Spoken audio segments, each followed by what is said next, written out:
In other words, a law that would have hamstringed Mr. Sherman and kept him from burning civilian homes and crops. So, here's the issue. The Republican North said people should have the freedom to choose and not belong to somebody else. And yet the Democrats in the South are now supported by blacks when they decry their own history. Therein is a metaphor for the South, which wanted the freedom to choose and not be slaves to the North's rules or systems. But that's a confusing story for another time. Consider, 2. The realm of political correctness in which the left has over a period of 2 or 3 decades remodeled free speech, which is no longer free.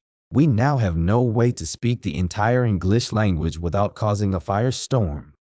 And we can no longer say a man is only a man and cannot be a woman. We can no longer say a woman is a wife, mother, or woman. Some on the left are trying to abolish the use of the word man altogether in our language so nobody is going to be gender offended.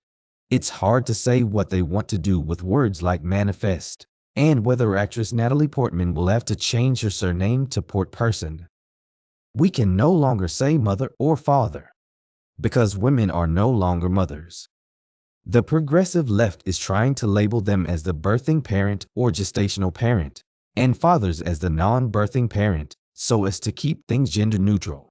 But why the insistence on gender neutrality when the left supposedly celebrates diversity? There's no room in their language for the words inhabiting English for centuries. The staggering stupidity of this is that their choice of words is, in fact, the same thing. In other words, gestational parent unquestioningly means a woman, because women are the only gender that can accomplish childbirthing despite brain-dead lefties being unable to define what a woman is.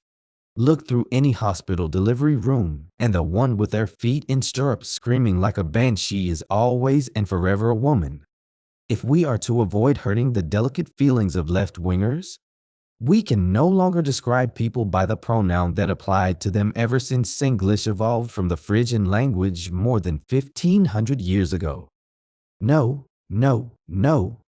We are losing control of our language, so think of this in terms of what Gramsci said about destroying the dominant culture and replacing it with an alternative culture so their communist revolution can get jump-started. Let's borrow from Nancy Reagan and just say no. We're not playing the leftist game or by leftist rules anymore or genuflecting to leftist desires to modify our centuries-old culture and language.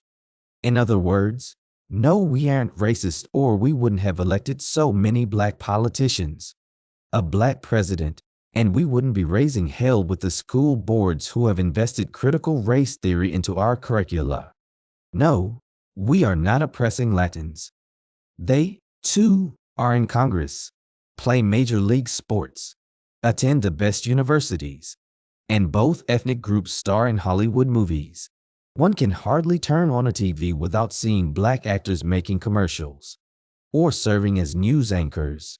Thus, the only purpose for identity politics is the left's attempts to divide us along racial lines. As their weapon of choice, it is meant to create chaos and eventually destroy from within the America we've always known. Again, ask yourself this question: who benefits? The short answer is China and ultimately the globalists whose plans include a one-world government.